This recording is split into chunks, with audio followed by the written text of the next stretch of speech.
sampaikan ikhwan, ada sekitar 50 riwayat yang menceritakan tentang bagaimana doanya para sahabat itu ketika mustajab.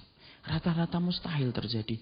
Ada Asim bin Sabit berdoanya apa? Ya Allah, kalau saya meninggal jangan sampai saya dijamah tubuh saya oleh orang musyrikin. Kan susah ikhwan. Tapi diwujudkan oleh Allah. Asim bin Sabit meninggal, tidak ada satupun orang musyrik yang bisa menjamah tubuhnya. Padahal kepalanya dihargai dengan ratusan dinar. Itulah doa. Makanya kemudian disulah kita paham syubhat dalam masalah doa berkaitan surga. Kadang-kadang minta surga itu yang rendah, padahal itu salah. Tetapi mintalah surga itu yang paling tinggi, karena sesungguhnya itulah bagaimana perintahnya Nabi dalam sunnah. Kemudian yang keenam.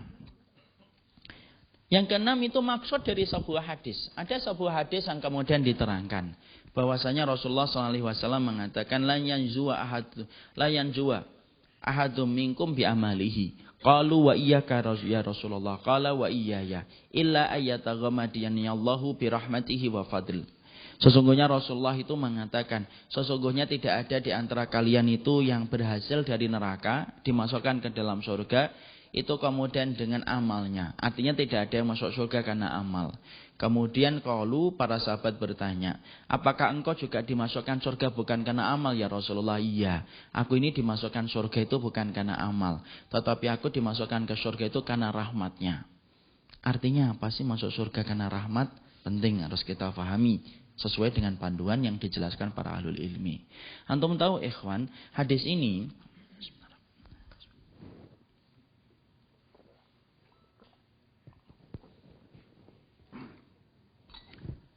ini ikhwan, Masya Allah, itu kemudian ada banyak orang yang salah paham.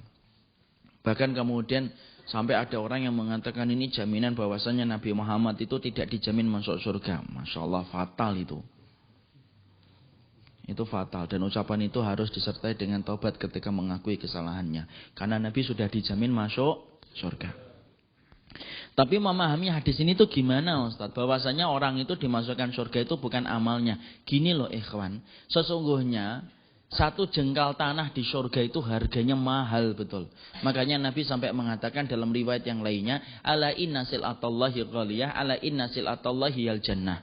Sesungguhnya surga, barangnya Allah itu mahal dan barangnya Allah itu surga. Ya. Maka kemudian saking mahalnya surga, itu kalau kemudian amal kita ditumpuk-tumpuk gitu, kemudian untuk mendapatkan bagian jengkal dari surga itu tidak pernah cukup dan tidak akan pernah amal kita bisa membeli surga karena mahalnya surga. Saya akan dekatkan antum dengan sebuah contoh di dunia supaya gampang penggambaran tentang masalah hadis ini. Antum tahu nggak properti yang paling mahal di atas muka bumi ini?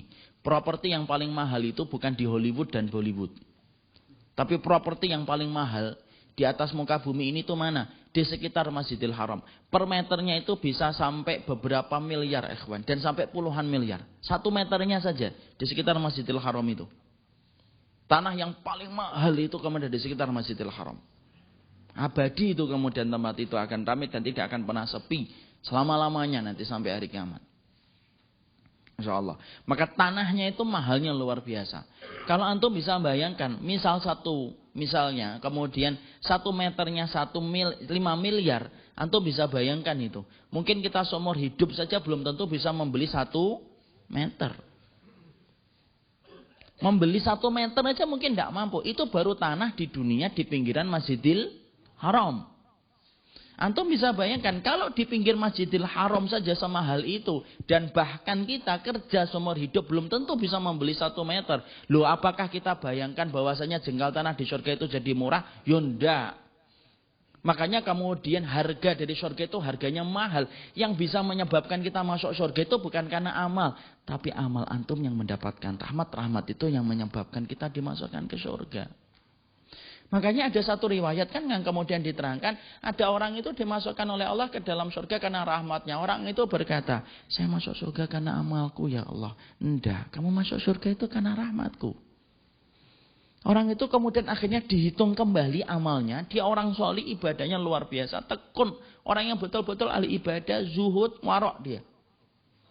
Ditumpuk itu kemudian dihitung kemudian malaikat.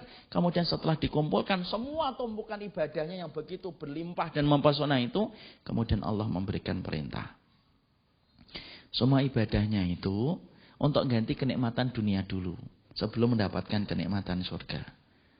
Kemudian dihitung semua kenikmatan dunia yang pernah dia rasakan. Setelah ketemu, dipakai untuk bayar kenikmatan dunia. Antum tahu? Hanya untuk membayar kenikmatan mata sebelah aja tidak cukup semua ibadahnya.